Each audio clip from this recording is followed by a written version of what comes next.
Bonjour à tous et bienvenue sur le plateau d'Un cœur qui écoute, votre émission de spiritualité. Aujourd'hui, nous avons la chance de recevoir Mona Lequinf, qui vient d'écrire aux éditions Salvator « Un enfant dans la prière, de la maltraitance à la miséricorde ». Merci beaucoup d'être présente. Vous êtes venue de l'Oise. Vous allez nous raconter un petit peu votre parcours qui a commencé, on va dire, dans une famille un petit peu dysfonctionnelle, mais qui vous a permis aujourd'hui de retrouver Dieu, d'avoir plus de place pour le pardon dans votre vie et puis d'avoir lancé cette association Un enfant dans la prière. On va parler de tout ça, mais juste avant, je vous invite à nous lire un extrait de texte de votre choix. D'abord, je trouve la page. Quand je me tiens sous l'abri du Très-Haut et repose à l'ombre du Puissant, je dis au Seigneur, mon refuge, mon rempart, mon Dieu dont je suis sûr. C'est lui qui te sauve du filet du chasseur, de la peste maléfique. Il te couvre et te protège. Tu trouves sous son aile un refuge, sa fidélité est une armure, un bouclier. Tu ne craindras ni les terreurs de la nuit, ni la flèche qui vole au grand jour, ni la peste qui rôde dans le noir, ni le fléau qui frappe à midi. Qu'il en tombe 1000 à tes côtés, qu'il en tombe 10 000 à ta droite, toi, tu restes hors d'atteinte. Il suffit que tu ouvres les yeux, tu verras le salaire du méchant. Oui, le Seigneur est ton refuge, tu as fait du Très-Haut ta forteresse. Le malheur ne pourra te toucher, ni le danger approcher de ta demeure. Il donne mission à ses anges de te garder sur tous tes chemins. Ils te porteront sur leurs mains pour que ton pied ne heurte les pierres. Tu marcheras sur la vipère et le scorpion, tu écraseras le lion et le dragon. Puisqu'il s'attache à moi, je le délivre, je le défends, car il connaît mon nom. Il m'appelle et moi, je lui réponds. Je suis avec lui dans son épreuve. Je veux le libérer, le glorifier. De longs jours, je veux le rassasier et je ferai qu'il voie mon salut. Psaume 90. Quand on entend ça, on se dit que si on est avec le Seigneur Dieu, on est plutôt du bon côté, plutôt bien tranquille, non ? Pas vraiment. En fait, c'est un psaume que j'ai découvert quand j'ai redécouvert la prière après ma conversion. Et il y a eu des moments très, très compliqués dans cette conversion. Il y a eu 2 ans de chemin très âpre. Et c'est mon père spirituel à l'époque qui me l'a fait découvrir. Et en fait, normalement, il est au complis du dimanche soir. Et en fait, il était au complis de tous les jours de la semaine pour moi. Voilà. Et c'était une façon à la fois de me reconnaître dans les souffrances qui étaient décrites et dans le soutien que le Seigneur avait eu à mon égard depuis mon enfance, alors que je ne me rendais vraiment pas compte. Voilà. Et quand vous le lisez aujourd'hui, il résonne comment ? Comme une promesse pour d'autres personnes. Voilà. Et puis, voilà, un soutien. Ça reste un soutien quand même, puisque la vie n'est pas sans difficulté, sans épreuve. Donc, mais il reste mon favori. Alors, aidez-nous un petit peu à vous cerner. Vous êtes originaire de quel coin ? Alors moi, je suis d'origine picarde, en fait. Je suis née dans l'Oise. Et je suis mariée à Patrick depuis 37 ans. On a 2 fils, Loïc et Sébastien, et 2 charmantes belles-filles. Et je partage aussi ma vie avec le Morbihan, puisque mon mari a sa famille originaire du Morbihan. D'accord. Et donc, il y a plus d'une dizaine d'années, on a eu la chance de pouvoir acheter une petite maison. Donc, c'est là où je vis la moitié de l'année avec lui. Et d'autant plus qu'on a une charge animalière forte. Il y a 8 chats qui se promènent et 2 chevaux. D'accord. Voilà. Oui, c'est l'arche de... C'est notre côté c'est le côté franciscain de la famille, je pense. D'accord. Voilà. Et puis, votre nom de famille est délicieux. Lequinf, ouais. Ça veut dire quoi ? Ça veut dire le débonnaire. Votre mari doit être charmant. Voilà. C'est le nom de mon mari. Hein. Ça ne dit pas mon nom à moi. Alors, vous êtes là avec votre grand sourire et pourtant tout n'a pas très très bien commencé du côté de la Picardie quand vous étiez enfant. On peut dire en allant assez vite que vous étiez un peu dans une famille dysfonctionnelle, comme on dit aujourd'hui. Oui. C'était une famille surtout qui avait été frappée par les drames successifs des guerres, de la Grande Guerre et puis la Seconde Guerre mondiale. Ma mère est orpheline de père et de mère. Mon père est orphelin de mère. Et il y a une grand-mère qui est, en fait, une belle grand-mère qui s'est imposée, qui avait une façon très particulière de mener sa maisonnée. Et voilà, et j'étais à l'époque la seule petite fille. Donc elle avait une façon très particulière de mener une éducation. Et plutôt à la baguette, on va dire? Plutôt au coup de balai. Coup de balai, d'accord. Grosse baguette. Et martinet. D'accord. Et finalement, on peut s'en remettre quand même de tout ça? Ou ça vous détruit une partie de vous-même? Ça... Alors, moi, je dis que c'est une façon de... Ça détruit pas... Enfin, on peut être en ruine, mais en fait, les ruines permettent de reconstruire. C'est-à-dire, quand on parle de guérison ou de résilience, moi, je dis toujours que c'est reconstruire sur ses ruines. Oui. Et ça veut dire aussi que notre vie, on ne peut pas s'en détacher. Elle fait ce qu'on est aujourd'hui. Et si je suis comme ça aujourd'hui, c'est parce que j'ai eu cette vie-là, cette enfance-là, qui m'a à la fois construite en bien et qui m'a laissé pas mal de cicatrices. Mais ça va, je m'en sors bien. Et puis je me suis bien rembourrée pour parer les coups. C'est l'analogie avec la plaie qui n'est jamais complètement fermée, c'est à peu près ça? Alors la plaie alors je ne pense pas que la plaie soit jamais fermée. On garde des cicatrices. D'accord. Mais quand il y a une cicatrice, la plaie est refermée. Oui. Mais on a la trace de la cicatrice, donc on se rappelle de ce qui s'est passé, tout simplement. Mais je pense que le Seigneur peut guérir. Alors, il peut. Alors, dans l'association qui a été créée par rapport à ce que j'ai vécu, le Seigneur m'a donné de pouvoir créer une association et de faire prier pour les enfants maltraités et les adultes maltraitants. Et on reviendra certainement sur cet élément-là. Le Seigneur creuse les blessures pour y faire couler sa miséricorde.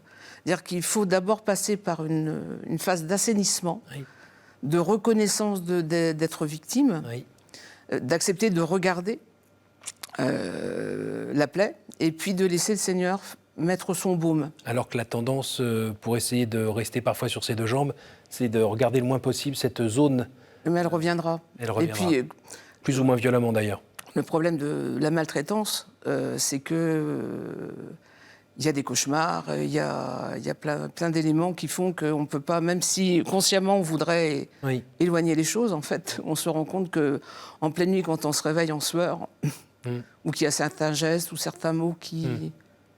Oui, parce que ça peut abîmer la relation de couple, ça peut abîmer aussi la responsabilité de parents. Ça peut aussi parce qu'on a été parfois un peu, on va dire, tordu aussi. Ça abîme d'abord la relation à soi-même. Oui. Voilà. La mésestime, la non-estime. Je suis pour qu'on m'ait traité comme ça, je suis pas grand. Voilà, je suis du caca en boîte. Et puis après, la relation de couple, mais j'ai un mari qui est fabuleux. Et puis c'est vrai, la relation avec les enfants, parce que comment arriver à serrer ses enfants dans les bras alors que... on n'a pas vécu soi-même. Puis on a peur d'avoir des gestes particuliers. Moi, je me rappelle quand j'étais maman, de notre premier, Loïc, je tapais dans les portes pour éviter... Parce que je pensais que j'allais taper sur lui. Donc j'ai fait une psychothérapie pour ça, pour comprendre un peu. Puis bon, maintenant, ça va. Je pense que j'ai pas trop tapé dessus. Pas du tout, d'ailleurs.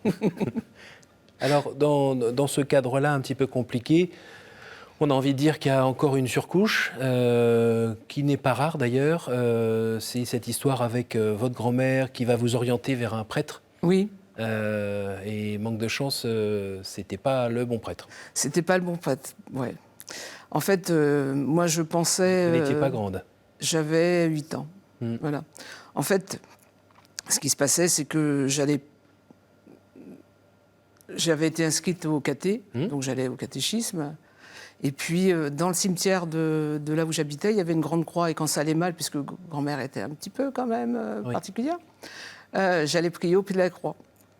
Et je demandais au Seigneur que ça s'arrête et tout. Et puis un jour, au caté, la dame de caté me dit « Mais on peut dire tout à un prêtre. » Voilà. Donc moi, j'ai naïvement, quand le prêtre s'est présenté pour une confession avant une première communion, non, c'était même avant, c'était... Oui, là, non, c'était pour la première communion, oui. Je lui ai tout dit, voilà. En confiance. Et voilà, et en confiance, et je ne savais pas qui connaissait, voilà, ma grand-mère. Donc, il y a un petit système qui s'est mis en place, pas très agréable, voilà, pendant pas mal de temps. Alors, le système pas très agréable, votre grand-mère, on ne sait même pas si elle était au courant ou pas. Je pense pas, enfin, j'en sais rien. D'accord. Je ne sais pas. Et pour synthétiser, en essayant de ne pas trop être indélicat, le prêtre a abusé de vous pendant plusieurs années. Oui, 5 ans. 5 ans. 5 ans. Voilà, 5 ans. Et ça s'est arrêté En fait, comment ? Ça s'est arrêté que, tout simplement, on a quitté ma grand-mère, parce que mes parents étaient aussi plus ou moins soumis à son autorité, Ben oui. et à un moment donné, ils sont partis. D'accord. Et donc, c'était un petit peu la libération, donc ça s'est arrêté à ce moment-là, voilà. D'accord. Mais c'est un prêtre qui confondait l'éducation religieuse et l'éducation sexuelle, je pense. Voilà, avec toute la perversité qu'on peut avoir du secret, du silence, de gestes. Et comment on sort de ça ? Parce Comment qu'entre 8 et 13 ans, c'est quand même un petit moment où on se construit. Le rapport à la vérité, le rapport à la foi. Alors, on sort... alors, j'ai gardé la foi, à ce moment-là, j'ai gardé la foi. Voilà, j'étais convaincue que du côté un peu magique, ça allait s'arrêter. D'accord. Et vous saviez que ça clochait ? euh, Parce que parfois, on peut aussi être assez manipulé. Alors, le fait que ça cloche par rapport à un prêtre, j'en sais rien. Le fait que ça cloche par rapport à un adulte, ça me semblait bizarre quand même, voilà. Mais j'étais pas naïve à ce point-là quand même. Mais par rapport à un prêtre, je ne voyais pas ce que ça pouvait donner à ce moment-là, du tout. Et comment on en sort ? On en sort en se protégeant. Donc la protection que moi j'ai trouvée, c'était de... Je pensais naïvement qu'en prenant du poids, je pouvais éloigner les hommes. Ah oui, pause intéressante. Voilà, et ça n'a pas fonctionné vraiment. Après, c'était autrement. Il y a eu une avancée, une perte de poids, et puis malheureusement, c'est revenu. Voilà, c'est comme ça. Alors, aujourd'hui, on peut aussi regarder un autre point très lumineux dans votre vie. Vous avez retrouvé la foi. Ah oui, alors ça... Mais en fait, je l'ai jamais perdu. Alors, vous avez pu la revivre. En fait, vous êtes devenue une recommençante dans l'Église. Voilà, c'est surtout ça. C'est-à-dire, j'avais pas vraiment perdu la foi. Le Seigneur était toujours présent. J'ai failli perdre mon second fils, et je me rappelle avoir prié le temps de retourner dans la voiture jusqu'à la maternité, d'avoir prié en disant voilà. Donc, j'avais pas perdu la foi. Et puis, je suis très, très, très admirative de la nature. Et je ne pense pas que la nature soit un hasard. Oui. Et donc j'avais toujours ce côté... voilà. Mais ce que je ne supportais pas, c'était l'Église. Qui avait permis à ce prêtre de tout casser, en fait. Oui. Parce qu'il avait tout cassé. Oui. Il avait cassé ma relation à Dieu. Il avait cassé la relation à la Vierge Marie. À la confiance, etc. Donc c'était un peu compliqué quand même. J'étais orpheline de père et de mère. Oui, ça fait beaucoup. Voilà, ça fait beaucoup pour une petite demoiselle. Alors comment c'est revenu ? Simplement parce que j'avais notre premier, Loïc, qui faisait sa profession de foi. Alors il faut préciser quand même que on s'est mariés à l'église, parce que pour nous c'était évident, mon mari et moi. On a baptisé nos enfants, ça me semblait évident aussi, et on ne sait jamais, on fait du catéchisme parce que... Comme vous racontez dans le livre, vous étiez quand même, vous, dans la voiture, à attendre que la messe soit finie pour récupérer les gamins. Voilà, parce que... Comme vous étiez enseignante, vous l'êtes peut-être encore aujourd'hui, non, vous corrigiez les copies dans la voiture, superbe bureau, très agréable. Oui, très, voilà. Avec vue sur l'église, oui, c'était fabuleux. Oui, donc on avait fait tout ça, et Loïc... donc je les accompagnais jusqu'à la porte. Oui. Voilà. Il a fallu que je rencontre le prêtre parce qu'on avait un problème avec la marraine qui était malade. Oui. Et je dis toujours que le bon Dieu, il accroche... Alors ça paraît peut-être familier ce que je vais dire. Il accroche un élastique derrière le dos, et quand si on s'éloigne beaucoup, ce que j'avais fait, le retour est très, très, très, très, très étonnant. Et en fait, ce qui s'est passé, c'est qu'en voyant le prêtre, il m'a dit non, pas de problème et tout. Et c'était une église où il y avait 3 marches. Donc, je descends les 3 marches et je tends les clés de la voiture qui attendait sur le parvis à Loïc et je lui dis, je reviens. Et je vais voir le prêtre en disant, Monsieur l'abbé, je voudrais me confesser. Et je me tape en même temps la tête contre le mur en disant, mais c'est pas possible, qu'est-ce que je viens de dire ? Qu'est-ce qui m'a pris ? Voilà. Mais qu'est-ce qui t'a pris ? Et donc j'ai été voir ce prêtre, et puis un truc très très très drôle, parce qu'il dit, mais jamais plus je le ferai. Il m'a écouté, et moi je voulais un sacrement de réconciliation, quand même, je savais à peu près ce que c'était. Et en fait, il m'a dit non, je vous revois la semaine prochaine, enfin je vous revois dans 15 jours. Et je suis repartie sans mon sacrement de réconciliation.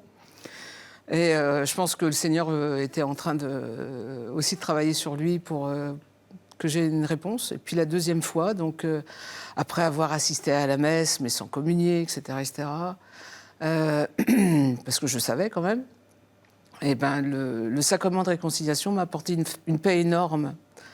Je me sentais bien. C'était un dimanche de fiançailles, hein, c'était vraiment ça.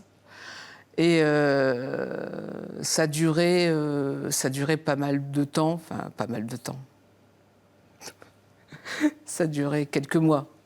Et puis mon passé est revenu parce que cette béatitude, en fait, elle était construite sur du sable. Hein. Elle était pas terrible. Hein. Oui, quand même. Mais en même temps, j'avais investi la paroisse. Oui. Voilà. Oui, vous étiez là, vous étiez engagé, mais vous n'aviez finalement pas pu tout donner encore. Non. Et tout mettre à la lumière du Seigneur, notamment le pardon. Il y avait, en dehors du pardon, oui, il y avait le pardon, mais en dehors du pardon, il y avait aussi J'étais inondée de prières, mais j'étais incapable de dire le Notre Père, je vous salue Marie. Voilà. Donc il y avait ça. Et puis le pardon a été beaucoup plus long. Alors c'est facile de parler du pardon. Hein. La Bible dit qu'il faut pardonner, je ne sais jamais, 7 fois, 70 fois. Je me mélange toujours dans les chiffres. Je crois que c'est bon. Voilà. Mon père spirituel va être content. Et le pardon se redonne tout le temps. Il se redonne à l'infini. C'est-à-dire qu'on peut avoir pardonné. Moi, je pense sincèrement que j'ai pardonné à ma grand-mère et à ce père, à Oscar. Mais en même temps, il y a des événements qui font que ça coince encore un peu. Oui. Voilà, ça coince un peu. Sur un ton de voix, sur une attitude ? Oui, ou sur un lieu ? Un lieu, une soutane. La soutane, pour moi, j'ai toujours du mal. Hein. Oui. J'y arrive pas. Ça colle au personnage. traumatisme. Voilà. Alors de tout ça naissent aussi d'autres fruits. Si vous voulez nous dire un mot sur cette association ? Alors quand j'ai recommencé, en même temps, j'étais enseignante. Alors ça fait 6 mois que je suis en retraite, donc c'est très très très récent. J'avais déjà une formation d'écoutante au sein de l'Éducation nationale. J'écoutais des enfants en souffrance. Oui. Voilà. Il y avait déjà ça. Oui. Et puis avec le retour à l'Église et le retour à cette paix, et la prière coulait, débordait. C'était Un beau cadeau. Ah, magnifique. C'est par moments un peu difficile à gérer quand on fait court quand même. Hein. Voilà. Et je me suis dit, mais ces enfants que j'entends, il leur faut quelque chose de plus. Parce que c'est vrai qu'à chaque fois que j'avais un entretien avec eux, c'était vide. Enfin, il manquait quelque chose. Oui. Et je me suis dit, bon sang, mais c'est bien sûr. Pourquoi pas prier pour eux ? Et moi, j'arrive voir le prêtre de l'époque, l'abbé Bruno Daniel, qui est maintenant le conseiller religieux de l'œuvre, puis aussi un ami de la famille. Voilà. Il va même marier. Voilà. Et j'ai été le voir, puis je lui dis, voilà, j'aimerais, compris pour les enfants. Et il me dit, alors j'étais recommençante, un peu folle dingue. Oui. Il me dit, mais il faut discerner. Et en fait, j'étais discernée à Paray-le-Monial, que je ne connaissais pas. Oui. Donc pendant 3 jours, j'ai prié à Paray-le-Monial en disant, Seigneur, s'il te plaît, dis-moi, fais-moi un signe, etc. Rien. Donc je suis revenue à la chapelle de Claude de la Colombière. Voilà, j'ai prié à la chapelle de Claude de la Colombière, puis je suis revenue donc, sur la paroisse. Puis là, j'ai été priée, je suis têtue. Le Seigneur dit qu'il faut demander souvent, donc je demande. Hein. Oui. Et j'étais priée en revenant à l'oratoire du presbytère. Oui. Donc il était minuit passé, tout éteint, etc. Enfin vraiment, personne ne savait que j'étais là. Puis je me dis, Seigneur, voilà, est-ce que c'est vraiment ta volonté de faire prier pour les enfants maltraités? Puis, femme de peu de foi quand même, hein. Je lui dis, mais en plus, je veux t'imposer un signe. Je veux un signe. Je veux qu'à l'instant, quelqu'un vienne prier à côté de moi. Minuit, chapelle éteinte, etc., etc., voilà. Et j'ai entendu une porte grincer. J'ai vu un panache blanc passer. C'était Père Bruno, qui était déjà blanc de cheveux. Puis je suis partie, j'ai dit merci, etc. Après, le lendemain, j'ai demandé qu'on graisse la porte. Et donc, j'étais voir le prêtre et en lui disant, voilà, j'ai mon signe. Il dit, t'as ton signe? Il m'a même pas demandé lequel c'était, hein. Il dit, on y va. Et donc, on a annoncé à la paroisse qu'il y avait quelque chose qui s'appelait Un enfant dans la prière. C'était comme, le titre s'imposait. Et donc, on a confié... Le principe, c'est de prier pour des enfants dont on connaît le prénom. Simplement le prénom. On ne sait pas plus. Non. Et puis après, on a fini par prier aussi pour des adultes dont on a le prénom aussi. Alors oui, mais ça a mis un... Et c'est plus tard. Un an. Un an. Et puis, on est obligé d'avancer un petit peu dans le temps. Pardon. Non, mais parce que c'est important, c'est qu'il a fallu d'abord que moi, je puisse passer par tout un chemin, mais qui a été vraiment très compliqué. C'est pour ça que le psaume, là, il était très, très, très important. Pour qu'enfin, j'accepte qu'on puisse donner aussi à prier pour les adultes maltraitants. Oui. Et donc, à ce moment-là, en plus du prénom de l'enfant, on a donné un prénom d'adulte sans rapport entre les deux, aux priants qui étaient déjà inscrits, qui ont accepté. Et après, ça a été notre démarche de confier un prénom d'enfant, un prénom d'adulte, à la prière, au rythme voulu par la personne, il n'y a rien d'imposé, etc., etc. Mais surtout d'avoir la constance de pouvoir prier, puisqu'on les confie jusqu'au moment où le priant est rappelé au ciel. C'est gratuit, on n'a pas de retour sur investissement parce qu'on ne sait pas le devenir de l'enfant et de l'adulte. Alors vous savez, nous on aime bien savoir, etc. Oui, etc. Donc le retour sur investissement, on l'aura quand on arrivera au ciel. Et puis la troisième chose, c'est la liberté. On peut prier comme on veut. Moi j'ai une prière particulière, c'est la prière de l'oreiller. Vous savez, une maman, ça court dans tous les sens. Et puis, arriver devant, à la fin de la journée, même si on a prié pas mal quand même, on pose la tête sur l'oreiller et on dit « Oh Seigneur, j'ai oublié. Allez, je te confie ces deux prénoms-là. » Puis voilà, je te retrouve demain matin, si Dieu le veut. Alors, c'est sur la paroisse, et puis ça s'est développé un petit peu ailleurs? Alors, ça a commencé par la paroisse. Ça a été très rapidement à l'île de la Réunion, parce que sur la paroisse, il y avait un Réunionnais, une famille réunionnaise. Et puis, c'était en Bretagne, parce que j'avais une collègue prof qui était bretonne, qui a exporté. Et puis, aujourd'hui, il y a Un enfant dans la prière est présent sur 42 pays, 186 diocèses. D'accord. Et un site internet? Il y a un site internet, Un enfant dans la prière, ou UEDLP, c'est le sigle. Il y a plus de 5000 priants. Voilà. Principalement, il y en a beaucoup au Québec, puisqu'on a eu la chance d'avoir un prêtre Loyola, Père Loyola, qui nous a amenés jusqu'à Québec, voilà. Et on a eu la chance aussi de rencontrer le pape, qui a approuvé, qui a dit il faut continuer, continuer à faire. Quand vous racontez, il vous salue, et puis après il part, et puis il se retourne, il fait continuez. Voilà, continuez. On arrive déjà à la fin de l'émission, c'est le temps des 3 questions. Si vous voulez bien tirer une carte. Hop. Et nous la lire, s'il vous plaît. Quel est l'endroit ou le lieu qui vous porte le plus à la prière? La nature. Je vous ai dit le côté franciscain. Une deuxième, on va en faire 3 comme ça. Hop là. Quelle image vous faites du paradis? Je ne me fais pas d'image. En fait, je verrai à ce moment-là, mais je pense que ça sera paradisiaque. Une dernière. Merci. Quel conseil donneriez-vous à quelqu'un qui aimerait rencontrer Dieu? D'écouter son cœur, simplement. Merci Mona. Merci Cyril. Merci pour ces réponses, merci pour votre venue. Je rappelle le titre de votre livre, Un enfant dans la prière, de la maltraitance à la miséricorde, où on voit que sur un terreau qui ne sent pas très bon, des jolies fleurs peuvent pousser à la lumière du ciel, de Dieu. Amen. Merci Mona. Merci à vous tous pour votre fidélité. Je vous invite à aller jeter un coup d'œil sur le site dont on vient de parler et puis aussi à faire connaître cette émission autour de vous grâce à notre site internet www.ktotv.com. Je vous souhaite une bonne soirée et à la semaine prochaine.